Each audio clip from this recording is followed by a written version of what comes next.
Pero de la noche a la mañana se levantaba un revuelo contra ellos, y ahí venía entonces ese fenómeno de persecución y de asesinato contra los cristianos. Cuando fueron a arrestar a Policarpo, Policarpo ya estaba listo para dejarse arrestar.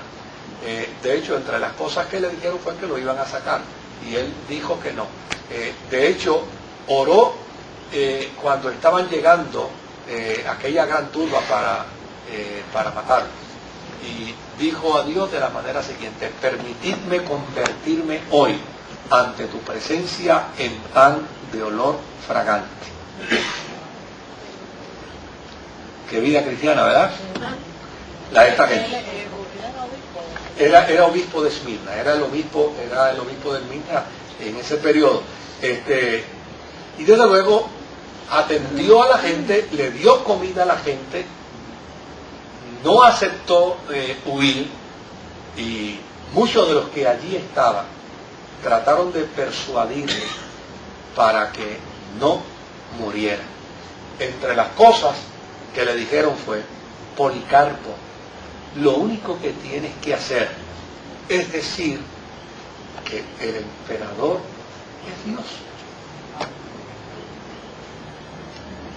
No se te prohíbe seguir sirviendo a tu Dios. Tú puedes decir que tú sirves a tu Dios y reconoces al emperador como Dios, y no hay ningún problema. ¿Como otro Dios o el mismo? Como otro Dios, como otro Dios. No se le exigía siquiera, como otro Dios. Y fíjese cuál fue la respuesta de Policarpo. Durante 86 años le he servido, nunca me ha traicionado. ¿Cómo podré blasfemar al rey que me salva? No puedo hacer. Para mí no hay otro Dios, ningún otro Dios, que no sea el Dios al que yo sirvo. Obviamente murió en la hoguera, murió quemado. Se desarrollan algunas leyendas con respecto a la muerte de Policarpo, pero a mí me parece que lo que es más extraordinario es el hecho de que Policarpo sufrió el martirio por causa de la fe cristiana, como consecuencia de los judíos influyentes que había en Esmirna. Sí. ¿Alguien levantó la mano? Como que vi de momento un reflejo. Bueno, la iglesia de Esmirna estaba atravesando por un momento de prueba. Cuando esta carta se escribe, cuando esta carta llega a sus manos, ella está pasando por un momento de dificultad. Y desde luego, esa presión de los acontecimientos que estaba experimentando estaban forzando a la iglesia de Esmirna a que abandonara la fe en Jesucristo. Por lo tanto, en la carta se habla de tribulación. En la carta se habla inclusive de que ellos están pasando por una experiencia de pobreza.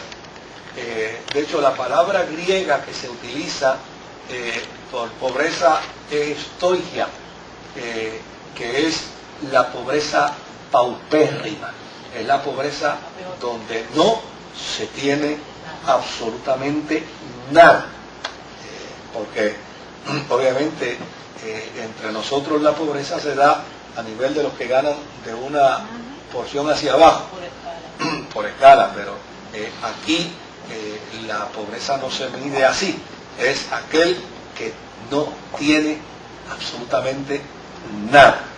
Y desde luego muchos de estos cristianos eran esclavos, y eran esclavos pobres.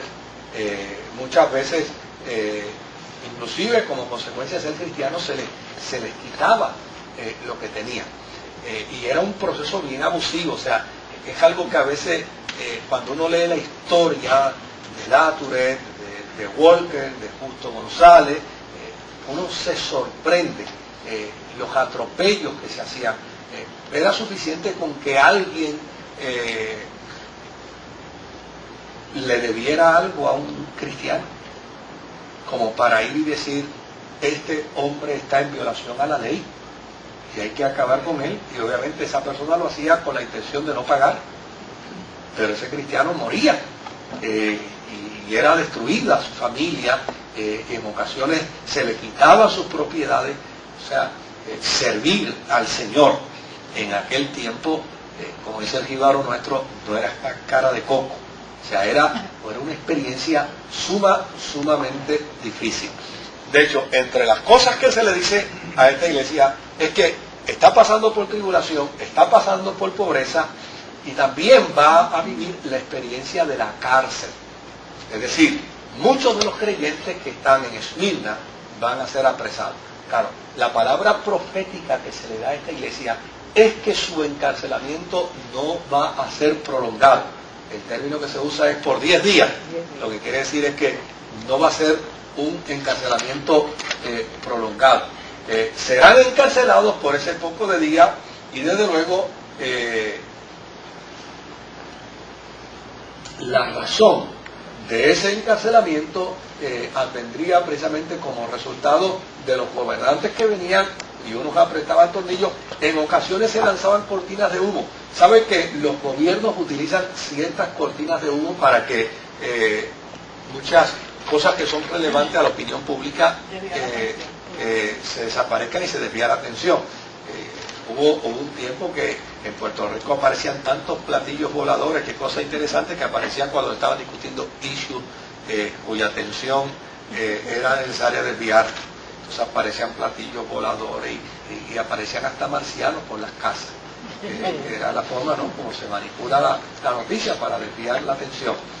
Muchas ocasiones los gobernantes en el Asia Menor, para desviar la atención, se encaprichaban con los cristianos.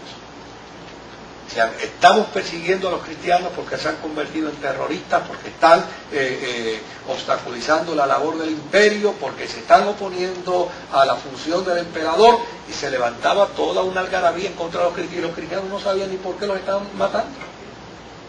No sabían. O sea, el proceso de injusticia, de atropello contra los cristianos era enormísimo. Por eso era importante que el Cristo resucitado le mandara una nota personal. Era importante que... Y al hablar de cristianos, cuando tú dices esa persecución, estás refiriendo a todo tipo de cristianos. ¿Ellos también o judíos nada más? No, era todo tipo de cristianos. Porque inclusive los gentiles, una vez se convertían en Jesucristo, no iban a aceptar decirle Kyrios al emperador. No. Entonces, vivían la experiencia de la persecución. Claro, ya en este tiempo hay más cristianos gentiles que judíos. Sí, ya en este tiempo. Estamos hablando de finales del primer siglo. Ya hay más cristianos gentiles que judíos. El desarrollo de los cristianos gentiles, la mayoría de los cristianos gentiles comenzó el día de Pentecostés. Porque en la historia de los hechos hay 4 grandes renglones que es bien fascinante cuando uno los mira. Está los judíos, los 120 que fueron llenos del Espíritu Santo, los originales. Esos eran judíos puros, ¿no?, de pura raza. Pero después de esos 120 vinieron a recibir la misma experiencia los samaritanos, que eran judíos, pero eran judíos de mestizos, por lo tanto una etnia distinta. Pero luego también, junto al día de Pentecostés de los 120, en una semana 8,000 judíos, pero de la diáspora. Judíos de la diáspora es lo mismo que para el puertorriqueño son los neoyorricanos. Que desde luego, si es boxeador decimos que es puertorriqueño, pero si es Juan de los Parlotes, entonces decimos eso es neoyorricano. Ahora, si es boxeador y es campeón, es nuestro. A veces yo me río de las ridiculeces